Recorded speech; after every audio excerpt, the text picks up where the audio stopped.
bisa ditemani ibu-ibu di uhuah katanya. Dengan syarat nanti kalau ibu-ibu bersedia kita lanjutkan. Tapi kalau ibu tidak bersedia kita bubar. Kemana? Lanjut. Lanjut ya. Lanjut. Baik. Bismillahirrahmanirrahim. Alhamdulillahilladzi syara'ana as-siyam fi arkanil Islam. Asyhadu an la ilaha illallah wa la syarika lahu malikul alam wa asyhadu anna Muhammadan abduhu wa rasuluhu sallallahu. Allahumma shalli ala sayyidina Muhammad wa ala ashabil kiram. Wa qala ta'ala fil Qur'anil azim, ya ayyuhalladzina amanu kutiba alaikumus syiyam kama kutiba alal ladzina min qablikum la'allakum tattaqun. Ibu-ibu pengurus Majelis Ta'lim Ukhuwah dan semua anggotanya yang dirahmati Allah Subhanahu wa taala. Tentunya tiada ungkapan yang paling indah kita persembahkan selain dan menjadikan syukur Allah Subhanahu wa taala. Allah sudah memberikan hidayahnya kepada kita bersama. Kembali kita datang mengikuti pengajian ini. Saya salut dengan pengajian ini. Sudah mungkin puluhan tahun tetap dilaksanakan pengajian seperti ini. Tapi nampaknya kali ini memang saya pertama sebagai obat rindu, sudah rindu dengan ibu-ibu. Lalu yang kedua sekaligus nampaknya ibu-ibu yang sekarang lebih muda ketimbang 10 tahun yang lalu. Padahal orangnya itu aja. Apa makan tablet awet muda atau sebagainya itu. Tapi apa mata saya yang salah? Bagaimana? Tambah muda nampaknya. Tambah muda, tambah segar. Tambah muda, tambah segar, tambah anggun, tambah cantik. Iya. Bukan ini. Ya, baik. Ibu-ibu sekalian, salah satu hikmah pengajian ini mengingatkan kita kepada saat-saat yang paling tepat kita beribadah. Begitulah dalam pengajian ini kita sudah berada tanggal 16 Sya'ban, berarti sudah sampai 2 minggu lagi kita akan ketemu kembali dengan bulan Ramadan, bulan yang tahun lalu kita antarkan dengan iringan doa, kiranya dipertemukan kembali dengan bulan Ramadan. Insya Allah doa kita itu akan dikabulkan Allah Subhanahu wa taala. Ya, maka sebelum datangnya Ramadan ini tentunya harus kita persiapkan diri menyambut Ramadan ini. Dalam suatu hadis digambarkan mempariha biduhuli Ramadan harramallahu jasaman niran. Siapa saja yang bergembira menyambut Ramadan, Allah mengharamkan jasadnya masuk ke neraka. Gembira menyambut Ramadan, tidak masuk neraka. Kira-kira demikian. Tapi tentunya bukan hanya sekedar kita gembira, ketawa, riang, tidak.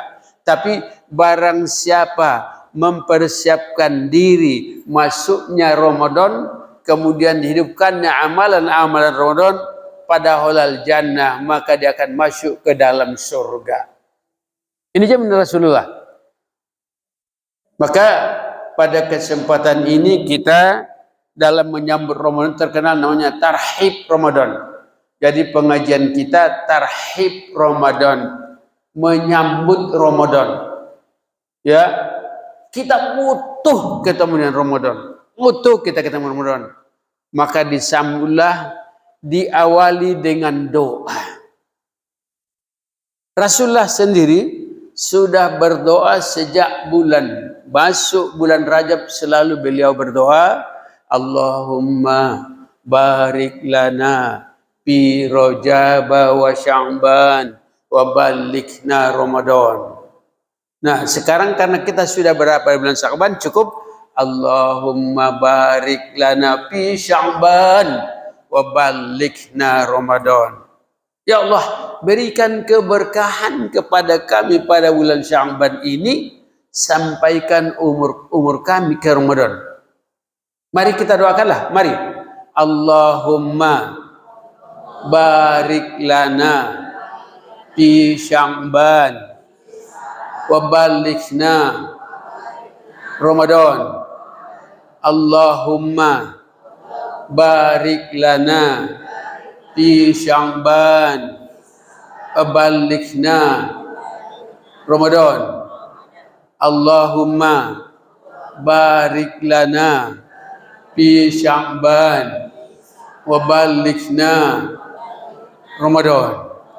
Ya, artinya tadi, ya Allah berikan keberkahan kepada kami pada bulan Sya'ban ini, sampaikan umur kami ke Ramadan. Ada dua tujuan doa ini. Yang pertama, supaya hidup berkah, keberkahan. Berikan kepada kami keberkahan. Apa arti berkah itu? Ziyadatul khair. Ya, ingin selalu berbuat baik. Inginnya, maunya selalu berbuat baik. Ini yang luar biasa. Ingin selalu beribadah, ingin selalu meningkatkan takwanya kepada Allah SWT. Itu namanya hidup yang barokah. Senang berbuat kebaikan, malas berbuat kejahatan. Ya, riang melakukan perbaikan, perbuatan perbaikan, dan tidak mau melakukan perbuatan kemaksiatan. Ini namanya ziyadatul khair. Itu yang pertama. Lalu yang kedua, kita berdoa supaya dipanjangkan umur bertemu dengan Ramadan. Ibu sekalian, kalaulah doa kita dikabulkan Allah SWT, Allah belum akan memanggil kita. Belum memanggil kita sebelum ketemu dengan Ramadan. Kita butuh dengan Ramadan. Karena luar biasa Ramadan ini, yang paling penting Ramadan ini, ibu sekalian ya. Mengqoma Ramadana imanan wahtisaban ghufrallahu ma taqaddam. Siapa saja yang menghidupkan qiyam Ramadan, menghidupkan Ramadan, maka Allah mengampunkan semua dosa-dosanya. Jadi bu, dosa kita semua, baik dosa kecil dosa besar, diampuni Allah SWT. Apa buktinya? Dalam hadis yang lain, ya, ahrajahu zunubahu kayaumi walad ummuh, maka keluarlah dosa-dosanya sehingga statusnya bagaikan bayi yang baru lahir dari rahim sang ibu kita. Nah, ini satu hikmah yang terbesar dari Ramadan.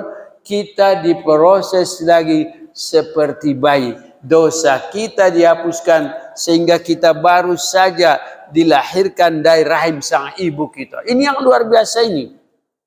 Kita kan ya banyak dosa. Saya banyak dosa, ibu banyak dosa. Tapi Allah sayang kepada kita. Karena nanti kalau banyak dosa-dosa kita tidak dihapus, ya, dari hapus nanti akan penuh noda-noda hitam di jiwa kita, di hati kita. Ketika penuh noda-noda hitam, ya, bintik-bintik hitam itu, maka nanti sulit masuk hidayah Allah SWT. Jadi orang yang tidak terpengaruh atau tidak tertarik hatinya untuk pengajian, tidak tertarik hatinya untuk mengamalkan Islam, karena hatinya sudah banyak dosa, sehingga dengan demikian dia banyak noda-noda di hatinya, sulit masuk hidayah Allah SWT. Kita datang ke pengajian ini, ya, karena hidayah. Coba kalau hidayah Allah SWT, sulit dia mengikuti pengajian. Tidak mau dia membuang waktu. Dia lebih enak mungkin main chatting-chatting di rumah atau nonton macam-macam lah, masak dan sebagainya. Tapi dengan hidayah Allah Subhanahu wa taala, ya, ibu-ibu tetap datang. Jadi sekali lagi saya salut dengan pengajian ibu-ibu. Banyak di antara pengajian ibu saya lihat, ya, ini dari dulu macam inilah, tidak pernah berkurang nampaknya, walaupun tidak bertambah dari dulu sampai sini. Ini dari dulu tidak pernah saya lihat, oh ya, tidak pernah saya lihat pun dari sini ke sini. Ini alhamdulillah dari sini, walaupun masih ada jangnya. Ini masih macam ini, stabil, ya, stabil. Tapi tidak apa-apa lah. Tapi tidak jauh berkurang, tidak berkurang ini, alhamdulillah lah. Ya, ini namanya hidup yang berkah. Jadi kita berdoa kepada Allah hidup berkah dan kemudian dipertemukan dengan Ramadan. Kita butuh ketemu dengan Ramadan. Maka kata ulama, kalau doa kita ini sudah dikabulkan Allah SWT, belum akan dipanggil kita. Walaupun ya, mungkin kita tentukan ajal kita menjelang Ramadan ini sudah dipanggil Allah SWT. Kita tidak tahu. Sejak 120 hari dalam rahim kita, ya berarti 4 bulan ya. 4 bulan dalam kandungan ibu kita dulu, kita ini sudah tentukan tentang ajalnya.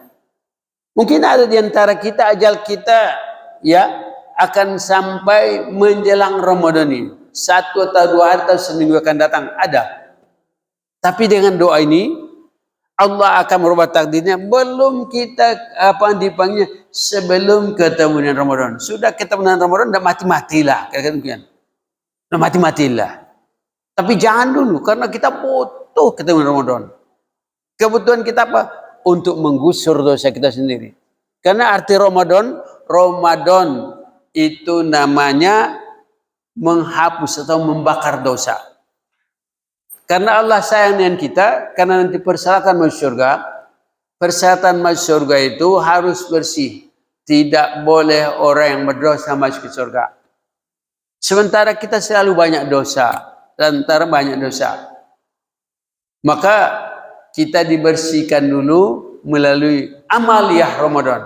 Qiyam Ramadan, namanya menegakkan amalan Ramadan. Qiyam Ramadan menegakkan amalan Ramadan. Ya, bukan saja puasa, tapi banyak nanti amalan-amalannya yang dapat kita lakukan. Itu semua menghapus dosa. Kalau tidak itu nanti, karena Allah dan Rasulnya sudah menyanyikan semua umat Islam akan masuk surga. Semua umat Islam akan masuk surga. Setelah nanti bersihkan dosanya. Ada 2 cara bersihkan dosa. Pertama, cara kita sendiri. Dengan menghidupkan amalan Ramadan. Lalu yang kedua dengan cara Allah. Cara apa? Dimasukkan dulu ke neraka. Jadi dimasukkan orang ke neraka untuk membersihkan dosa-dosanya. Tergantung banyak dosanya. Kalau banyak dosanya lama dibersihkan. Kalau dikit nanti. Nanti semua umat Islam akan masuk surga. Digambarkan nanti terakhir ya. Sudah mungkin miliaran tahun di neraka. Sudah miliaran tahun di neraka. Karena sudah janji Tuhan, semua umat Islam akan masuk ke neraka. Lalu Allah mintakan, coba lihat ke neraka kalau masih ada hamba-hambaku yang berada di neraka. Tahu-tahu diperiksalah oleh malaikat dan semua malaikat-malaikat manusianya dikorek-korek atau tahu ada satu bening. Suatu ada namanya sana semacam bening kali. Ada sedikit aja. Indah mungkin sebesar korek api, ada tanda-tanda beningnya. Lalu korek-korek, nah ini ada satu lagi. Ini ada satu lagi rupanya manusia Islam yang tinggal neraka. Lalu ditanya, kamu Islam? Iya. Nah, jadi kenapa kamu sini? Rupanya dia tidak pernah melakukan ibadah, seculi ibadah, seculi pernah. Lalu dia, ya, jadi ketika mereka bertanya, apa nama kamu Islam? Ya. Untung katanya, saya dulu mengucapkan kalimat syahadat. Ketika saya mau nikah, oleh penghulu menyuruh saya mengucapkan syahadat. Ya, kamu Islam